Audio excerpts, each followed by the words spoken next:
5 second. Start.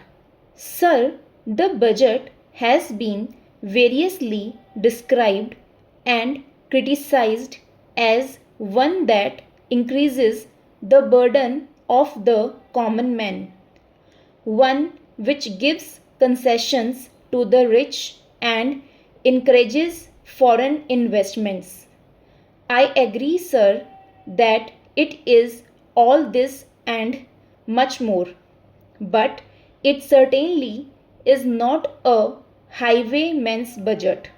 To my mind, sir, the budget is sincere, conscientious, and at the same time, it is a bold effort on the part of the finance minister, who is charged with heavy responsibility of finding resources for the third 5-year plan.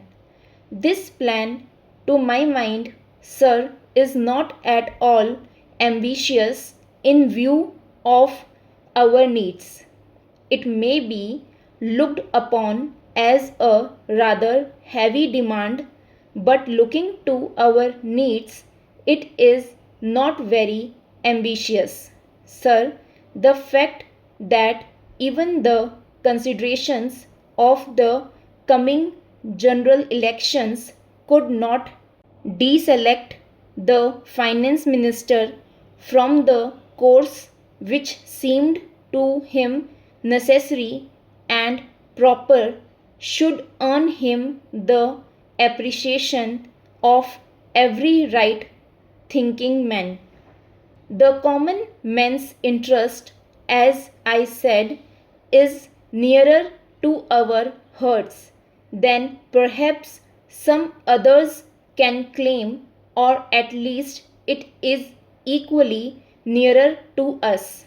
And yet, there come times in a nation's history when it becomes necessary for the people to postpone the fruits of their labor and enterprise to secure the future.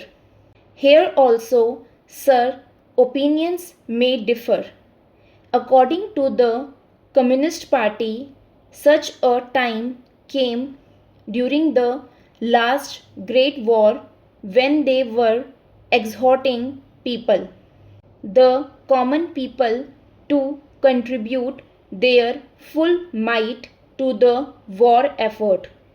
According to us, however, sir, we are passing through such a time at the present moment, and I have no doubt that the common people appreciate this position and will willingly tighten their belts, contribute their full might, and will surely return the Congress to power, having full confidence in the future and looking to a future where their posterity will be assured of a far better social and economic order.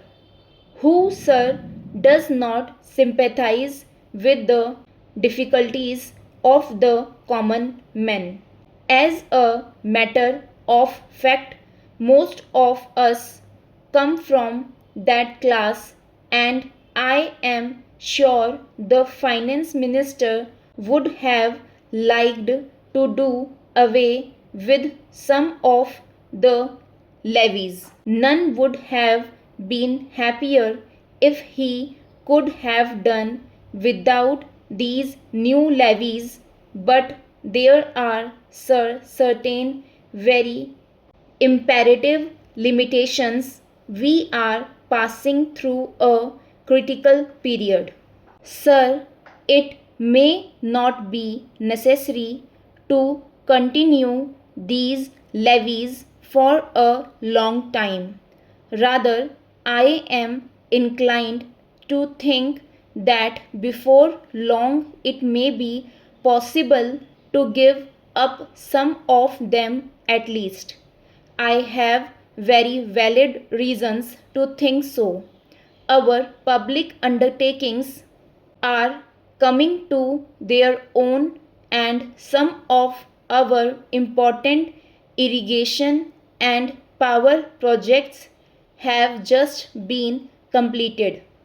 Some others are nearing completion, and in due course, I think in the very near future, they must yield returns.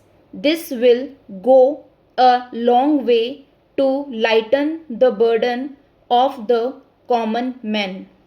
We might, sir, also resort to some other ways. I suggest that we might take to public trading in some specific items of export and import. That would also certainly go a long way and help us. The private corporate sector has been steadily growing and has been developing capacity.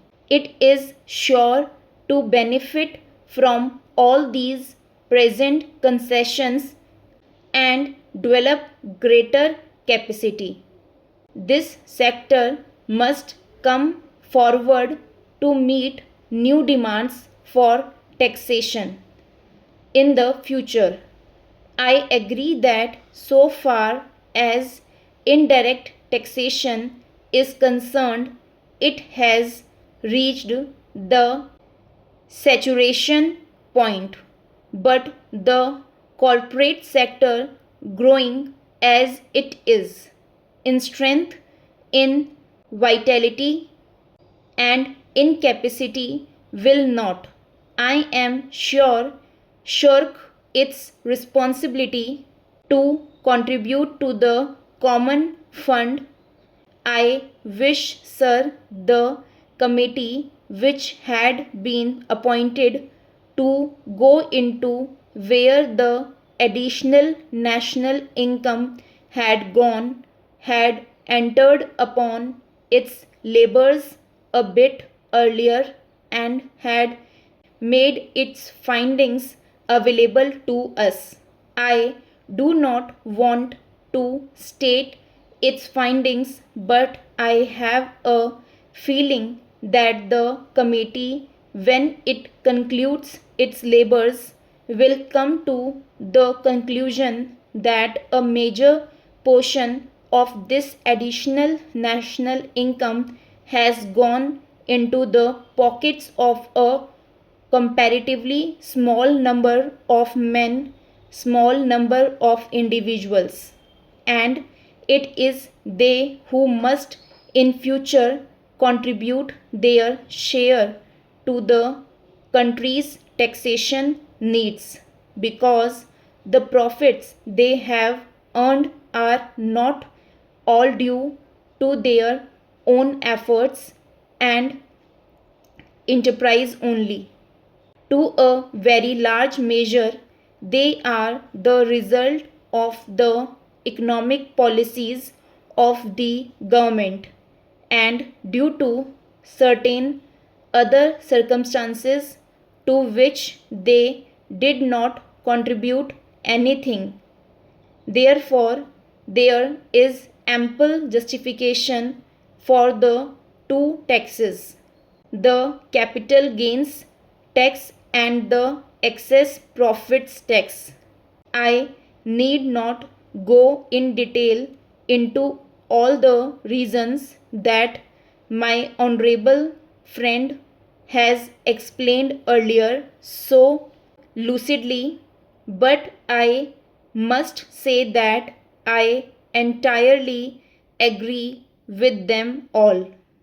Having said this, I would like to say a few words about allocations which have been made to the various ministries in the budget.